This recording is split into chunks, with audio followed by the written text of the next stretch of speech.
You know, as a trans person, I'm truly sick and tired of the trans wars. Being trans should be a simple thing. Back when I came out, the mind-body mismatch narrative was common, and it got the point across. I know it's a gross simplification, and there are more nuances on a scientific level, but still, it was easy to understand and it got us the understanding we needed.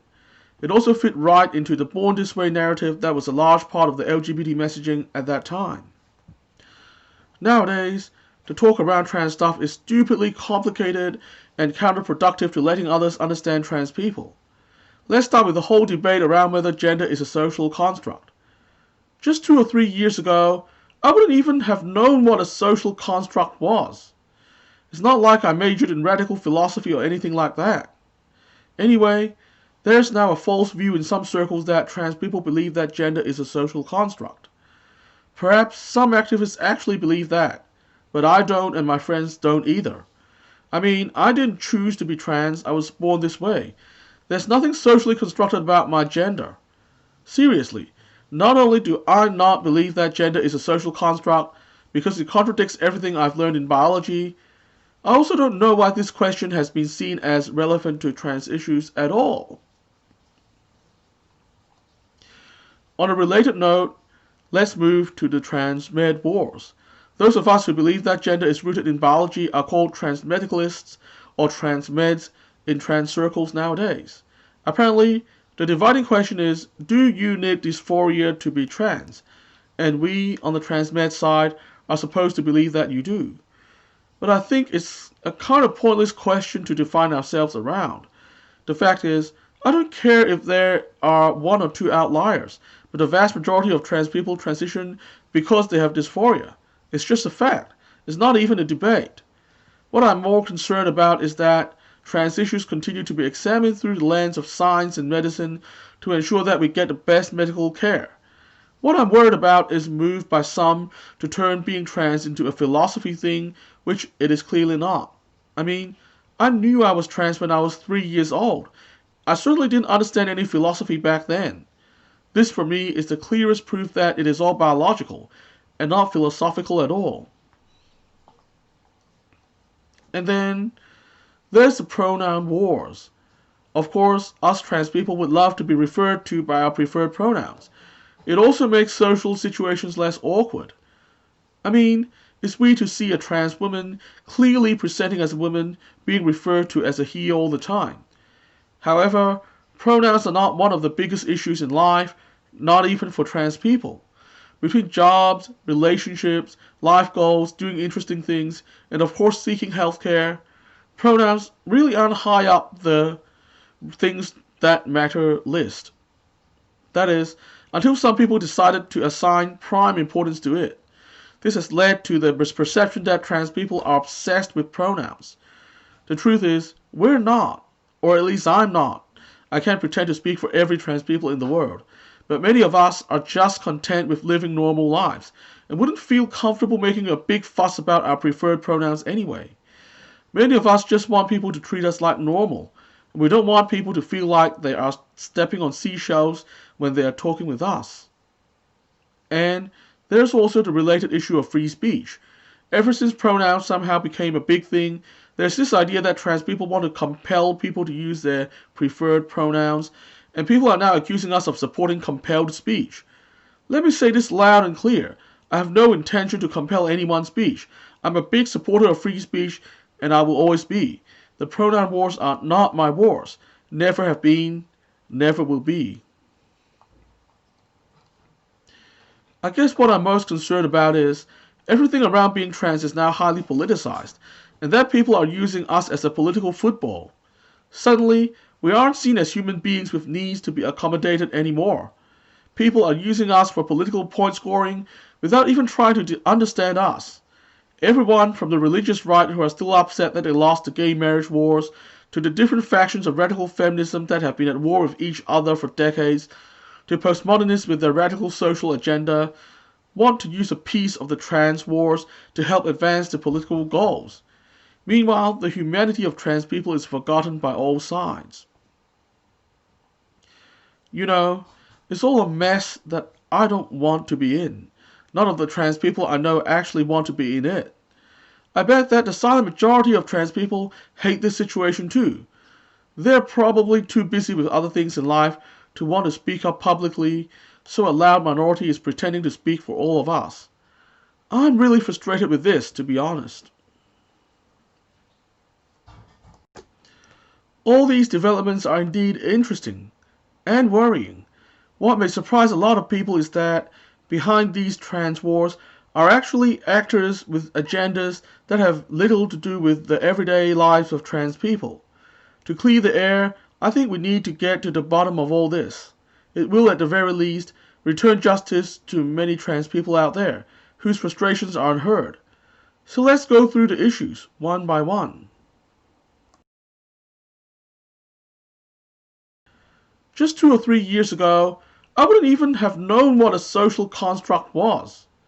It's not like I majored in radical philosophy or anything like that.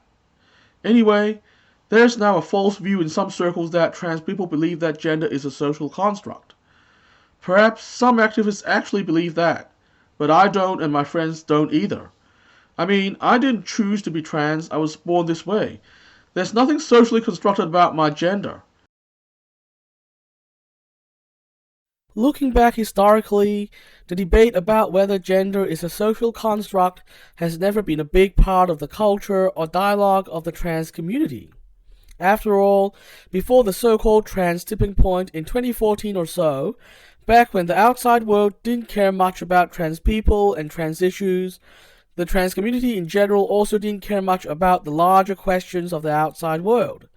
The trans community I used to know was a small community of people who shared some needs, who came together to help each other out, focusing on those needs.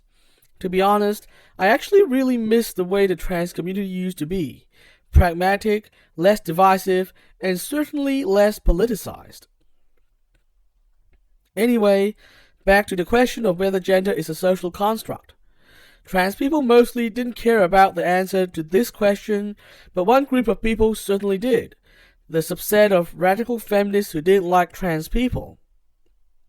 Even back then, radical feminism provided the biggest non-religious justification for anti-trans attitudes, and it was all rooted in the idea that gender is a social construct. Basically, the idea that gender is a social construct originated in second-wave radical feminism. Its development was heavily popularized by the then prevalent view that socially dominant cultural ideas were constructed to serve the interests of the powerful, or the oppressors in society. This view, in turn, is ultimately derived from Marxism, but that's another long story.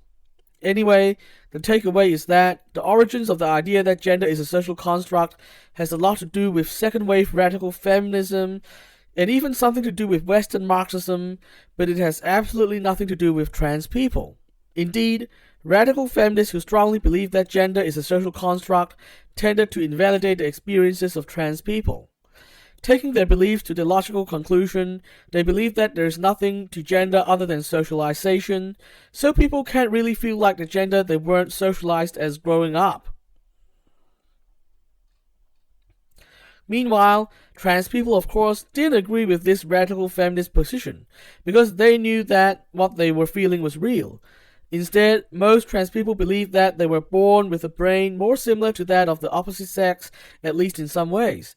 This view, rooted in the work of doctors going back to the 1960s or even earlier, was generally supported by doctors who were sympathetic to trans people. Broadly speaking, anti-trans radical feminists had neo-Marxist theory and philosophy on their side, and trans people had evidence from clinical medicine that gender dysphoria was real and transition alleviates it on their side. Looking back, the trans community of 15 or so years ago, while they didn't consciously aim to do so, had actually provided a de facto answer of no to the question, is gender a social construct? Fast forward 15 years, and I'm still quite surprised that there are now trans people on both sides of this debate. I personally remain very strongly against the idea of gender being a social construct, firstly because I take the traditional view that this position totally invalidates the lived experiences and needs of trans people. Like gender-critical feminists themselves, I believe that the lived experiences of trans people are simply irreconcilable with the idea of gender being a social construct. Unlike the TERFs, I believe that when their theory and my experience are in conflict, it would have to be their theory that is wrong, because actual experience trumps theory. My position is also informed by my scientific views based on Darwinian evolutionary biology, which I have detailed in my previous work. So right now, there are trans people on both sides of the social construction debate, just like in the general population. It's like how there are Americans who are Republicans and there are Americans who are Democrats, and neither can claim to represent Americans as a whole.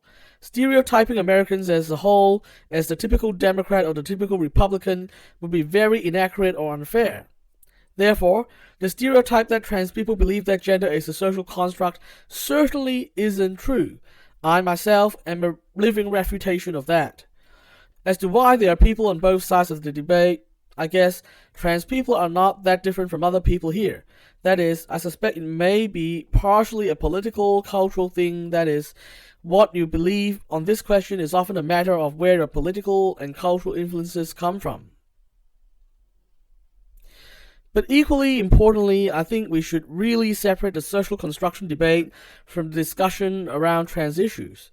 Most trans people actually want to resolve their gender dysphoria and get on with their lives, and don't want to invite politicized discussions to complicate the matter. Besides, as we have examined, the debate over whether gender is a social construct doesn't have much to do with the actual issues of trans people. This debate didn't start with trans people, it really isn't about trans people, and what I'm seeing is that it is being brought up by people who want to confuse the discussion about trans issues. It's being brought into the debate by people who want to distract from the actual lives of trans people, to transfer the focus to this big, almost pointless academic debate, either to advance their own agendas or to make trans reform sound too complicated. This is why I think we should demand that the debate as to whether gender is a social construct be kept completely separate from the discussion of how society can better accommodate trans people. What I'm more concerned about is that trans issues continue to be examined through the lens of science and medicine to ensure that we get the best medical care. What I'm worried about is moved by some to turn being trans into a philosophy thing, which it is clearly not. One of the most confusing phenomena in the contemporary trans world is the so-called Transmed wars. On the surface, it looks like this. Transmedicalists, Transmeds for short, believe that you need the medical condition called gender dysphoria to be trans. On the other hand, anti-transmeds, sometimes also called too cutes, believe that anyone who chooses to identify as a gender that is different from the birth gender is trans. Moreover, they believe that transmeds are exclusionary because their criteria leads to the invalidation of some people's claimed trans identity. Stemming from that, some anti-transmeds also believe in and perpetuate false stereotypes about transmeds, like how they are not accepting of non-binary people, or how they don't accept trans people who don't pass, which is clearly false information. Going even further, some anti-transmeds have sought to lump transmeds together with people who oppose trans rights, which is totally ridiculous. As you see, the transmed wars are pretty confusing and can be pretty toxic, especially in the way some anti-transmeds behave towards transmeds. On the surface at least, it seems to boil down to one single question. Do you need gender dysphoria in order to be considered trans? Transmeds generally argue that you do, because that is the only way to prevent absolutely anyone from identifying as trans, which would distract from the needs of those suffering from gender dysphoria. But while this line of argument is valid, I think the transmed wars represent something deeper. It's really the intra-trans community version of the argument over whether gender is a social construct. Put it simply, to believe that being trans is primarily defined by the medical condition of gender dysphoria is to effectively say that gender is rooted in biology. This position clearly refutes the idea that gender can be a social construct. On the other hand, if you believe that anyone can identify as whatever gender for whatever reason, that would strongly suggest that gender is infinitely malleable by human actions, which would logically have to mean that it is a social construct. As we have previously established, the culture war over whether gender is a social construct is one that is being waged by particular factions of radical feminism against the more traditional understanding prevalent in general society. The Transmed wars thus represent the intrusion of this external culture war into the trans community. Moreover, it is very clear that the Transmed wars are strongly linked to politics in the external world. Almost every anti-transmed I know identifies with the branch of radical feminism that believes in gender being a social construct, which in turn also means being part of the postmodern critical theory far left, because that's where this branch of feminism came from. I have made another film about postmodern critical theories, encroachment on liberalism, and I think all this strongly links into that too. But I'm not going to go into further detail here because it's outside the scope of this film. My point is simply that the Transmed wars are actually an appendage of a much bigger, much wider culture war being waged outside the trans community. This creates a dilemma for someone in my position. I believe in science and biology. I don't believe that gender is a social construct, and I believe that gender dysphoria has biological roots. Hence, I'm a transmed. Now, I don't really care about whether you need dysphoria to be trans question. I mean, the vast majority of trans people say that they transitioned to relieve dysphoria, and I really don't care what the remaining small minority believe, because it's really not that important to me. But I'm a transmed simply because my views of gender are rooted in science rather than philosophy. Furthermore, I believe that if we go down a path where gender is artificially redefined as a social construct that is infinitely malleable, then anyone could just declare themselves to be trans, and trans people as people with particular needs due to their gender dysphoria are effectively erased. Forget about conservative administrations supposedly defining trans people out of existence. It is postmodernism that might really end up doing that. Given that one must always stand up for what one believes to be true and what one believes to be most moral, I have to just keep stating the transmed viewpoint so it can be heard loud and clear in the relevant debates, both inside and outside the trans community. On the other hand, I have come to recognize that in the transmed wars, all of us are effectively being used as pawns as part of a wider culture war that won't benefit trans people at all. Therefore, the other thing I believe we must do is to transcend the transmed wars altogether. While I will keep stating my transmed views, and I don't expect the other side to agree with us anytime soon, we all need to recognize that this disagreement shouldn't form the core of the trans community. Instead, I firmly believe that the trans community's discourse should be focused on the experiences, needs, and bread and butter issues of everyday trans people. It would be in these places that both sides of the transmed debate will be able to find much common ground, and hence transcend the toxicity introduced by the transmed wars.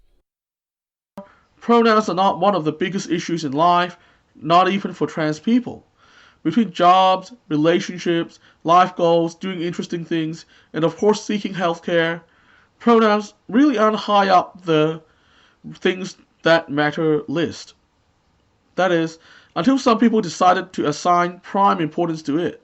This has led to the misperception that trans people are obsessed with pronouns. The truth is, we're not. The pronoun wars are actually another way the outside world culture wars have invaded the trans community. I mean, trans people have always wanted to be referred to by their preferred pronouns, but it was just one issue among many, and not the most important issue either. The prominence of the pronoun issue is indeed something new. Trans people want others to refer to them by their preferred pronouns for several reasons. The chief one is probably acceptance and blending in. That is, they would feel like they are simply accepted as a member of their identified gender and could live a life blending in as such. This is why, for many trans people, other people using their preferred pronouns makes them happy only if it is done on the same basis as for all other people. If people instead have to make deliberate efforts to use the pronoun, that would defeat the purpose of the exercise and could even make things worse. Last year, a prominent trans icon raised the issue of pronoun rounds and the way they are applied, which kicked off a fierce debate inside the trans community. One important theme that came out of that was how some trans people could indeed feel embarrassed more than anything if others were deliberately treating them differently when it comes to pronouns.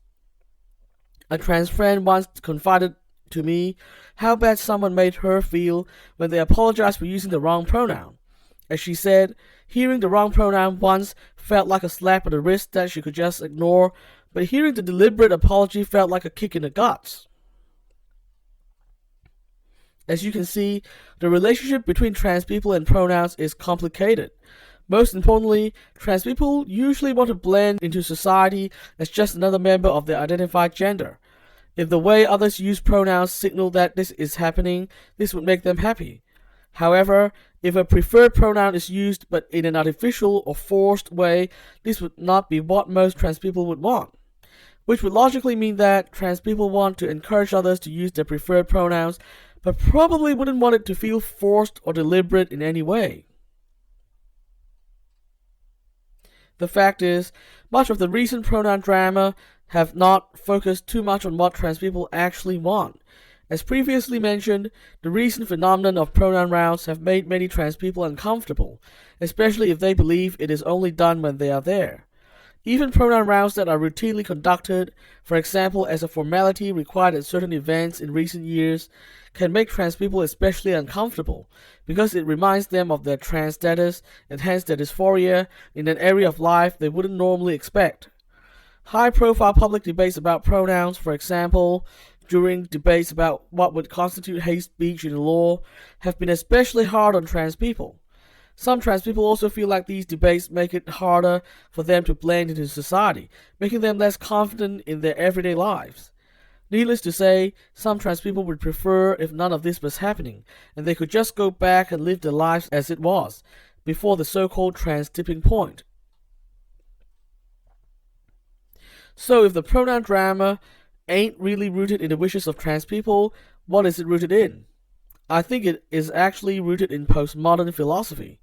In postmodern thinking, there is no objective reality that can be known, so only the social construction and perception of reality matters. Therefore, language takes on a heightened importance, because it is the way reality is socially constructed. In other words, language is reality itself, which in turn means that, for example, if we all use a trans person's preferred pronouns, it would somehow make their gender identity more real. This is why enforcement of pronouns has been equated with trans acceptance. Of course, this is totally inconsistent with most trans people's views. Trans people generally believe that gender identity is innate. But then the postmodernists, who subscribe to the Marxian view of identity being determined by external conditions, don't really accept this view either. For example, most postmodern feminists believe that gender is a performance, which would invalidate trans people's views that they have always been their identified gender. The point is, the whole pronoun exercise has so far been rooted in postmodern ideology, which is actually not very compatible with trans people's own views and wishes. What I'm most worried about is that trans people are effectively being used as the thin end of the wedge in a postmodern critical theory activists' war on liberal free speech norms. While liberals have long believed in free speech as a core value, postmodern critical theory believes that, as per Michel Foucault, speech is power, and that, as per Herbert Marcuse, unfettered free speech leads to the domination of the oppressive ideas of the status quo. Trans people are being used by these activists to demonstrate that they are right and the liberals are wrong. But then, this would just be a logical fallacy, because while the basic position of free speech liberalism is that it would not compel anyone to use any pronoun, many liberals would also encourage others to be decent and compassionate in their treatment of all minorities, including trans people. This approach, rooted in an organic compassion, appears to me to be closer to what most trans people want. I mean, at least this is what I want, and what many trans people I know want. My conclusion is that the pronoun wars is complicated. Trans people do want people to use their preferred pronouns, but only where it doesn't seem forced. An approach to pronouns that negates free speech is certainly not in line with trans people's wishes. I think it's time this message was heard loud and clear. The bottom line is, trans people don't want to wage a culture war over pronouns. It's postmodern activists who are doing that in our name. I guess what I'm most concerned about is everything around being trans is now highly politicized. and that people are using us as a political football. Suddenly, we aren't seen as human beings with needs to be accommodated anymore. People are using us for political point scoring without even trying to understand us. You know, I really miss the days back when the trans community was a small group of individuals who had some common needs, who came together to help each other and also provide emotional support to each other. While that was just less than 10 years ago, it may as well be ancient history now. The politicization of trans issues in its rapidness and severity really has no historical parallel. No other community in the history of humanity has ever gone from being absolutely obscure to being a hot-button issue in this time frame. And we must remember that real trans people have suffered and are still suffering because of this change. One thing I hate about political activists is that they never stop to consider how they are trampling on the lives of real people. As for why trans issues became polarized, well, as we have seen in this film, much of it is due to the culture wars happening in the outside world. People with agendas from both the left and the right have sought to use this latest hot issue to make their case, recruit supporters, and advance their cause. It's quite easy to do, because trans people and trans issues were very obscure just a decade ago. Most people didn't really already come with pre-established positions on the trans issues, which meant that there were many hearts and minds that could be turned using trans issues. And so, they came, far left and hard right alike, as well as people in between. There's the postmodern critical theory people who want to use trans people as a justification to deconstruct gender, all the social norms around gender, and even wider liberal norms like free speech. Their agenda, which was first promoted in the 1960s New Left and was soundly rejected by the mainstream by the 1980s, is clearly incompatible with traditional trans narratives like the mind-body mismatch model. That this wouldn't deter them, because trans people are so few in number and they could just shout over them and pretend to speak for them. As a result, radical postmodernism now enjoys an increasing popularity among people who want to be LGBT allies, which is a big slice of the younger generations. On the flip side, there are now people out there who think that being trans is a political thing, rooted in the idea that gender is a social construct. This is literally as wrong as thinking that the sun is a big disco ball and that it rises in the west. And then there's the anti-gay marriage movement, overlapping with the so-called religious right, who, after having fought a generational battle over gay marriage and lost, were almost desperate to continue their movement in some other issue. Some of the infrastructure that was used to fight against gay marriage are now being squarely aimed at trans people. It is no accident that anti-trans bathroom bills started to appear everywhere after gay marriage became legal throughout the US in 2015. If you remember, unconditional and immutable biological sex differences were a very big part of the argument against gay marriage. So what they are doing now is essentially fighting for that argument just to retrospectively justify the fruitless 20-year crusade. Perhaps they think that if they win on this point, gay marriage would be exposed for being a sham, and they would still be able to claim the ultimate moral victory. What they fail to notice is that the scientific understanding about sex and gender has long since advanced beyond their mid-20th century understandings, and it is this advance that has in part helped make the case for gay marriage. Which means their attitude is actually similar to those who believe that the earth was flat in the face of new scientific evidence to the contrary. However, they have the money, they have the organization, and they will continue to be a force to be reckoned with. Moreover, the rise of postmodernism on the left has lent credence to these gender flat earthers because at least they claim to believe in science, even if it is the science of 70 years ago. Finally, there's the so-called gender-critical feminists who have sought to use trans issues to highlight their belief that gender is a social construct that only exists via socialization. The scientifically invalid idea that only physical sex is real and that gender is only a social construct, which had previously been long rejected by the mainstream, has proven to be increasingly popular with those who want to invalidate the existence of trans people, including people from the anti-gay marriage movement. This ironically means that a certain faction of conservatives are now promoting radical ideas rooted in second-wave feminism and Marxism. It's literally conservatives embracing radical far-left ideas to own the LGBT community. I never thought I would see this in my lifetime, but it's really happening. So, in all this, who are the winners? I guess everyone on both the far left and the hard right. Those who are post-gay marriage get another shot at relitigating a lost battle. And those who want to push radical theories into the mainstream get a very good opportunity to do so. But there has to be losers. Who are the losers then? Trans people, of course. Our voices get drowned out, our issues get confused, and we get to be used as pawns in political battles that we won't benefit from in any way, shape, or form. We get to suffer all the backlash too. So yes, trans people are the biggest losers in all this.